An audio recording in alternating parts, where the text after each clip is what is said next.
Hello' guys, good morning. মোৰ mini ব্লগলৈ স্বাগতম জনাইছোঁ। আশা কৰোঁ চবেই ভালে চাগে। তো আজি আমাৰ ঘৰত কালি লগালোঁ বস্তুটো ঘৰত। তো তাকে দেখাওঁ বুলি ভিডিঅ'টো বনালোঁ। তো চাওক এইফালে দেখিছে আমাৰ এইডোখৰত গ্ৰিল লগোৱা নাছিলে, তো গ্ৰিল লগোৱা হ'ল নতুনকৈ। তো গাইজ কেনেকুৱা লাগিছে গ্ৰিলখিনি কমেণ্ট কৰি জনাব। তো এতিয়া দুইফালে লগাই দিয়া হ'ল, এয়া দেখিছে। এতিয়া জেগাডোখৰ খুবেই ধুনীয়া লাগিছে, প্ৰায় মানে ফুল চুল কালাৰ কৰিব আছে। এতিয়া কালাৰ চালাৰ মাৰি প্ৰাইমাৰ চাইমাৰ মাৰি দিলে ভাল লাগিব আৰু বেছিকৈ।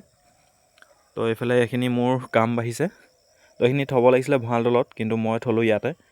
তো এতিয়া ব্ৰাছ মাৰি মাৰি একদম ভাগৰি যাবলগীয়া হৈছে, গোটেইখন হেলুৱাই ধৰিলে। দেখিছে গাইজ,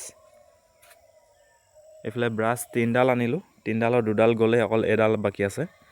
সেইডালো যাবগৈ গাইজ এইখিনি মাৰোঁতে, আকৌ আনিবলগীয়া হ'ব নেকি গাইজ। আৰু কোনোবাই যদি ইটা চিটা আনি কিনে যদি এনেকৈ কাম লাগিম বুলি ভাবে, তেতিয়া কেতিয়াও এনেকৈ নথ'ব। এনেকৈ পানী চানী নপৰা জেগাত ভালকৈ জাপি থ'ব, তেতিয়া নিশ্চয় ভাল হ'ব। নহ'লে মোৰ গোটেই আকৌ ব্ৰাছ মাৰি থাকিব লাগিব।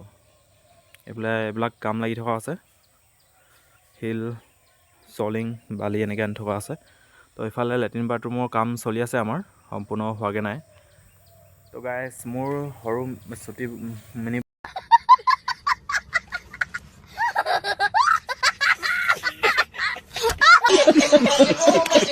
ব্লগটো ইমানেই আছিলে। তো আজিলৈ ভিডিঅ'টো ইমানেই গাইজ।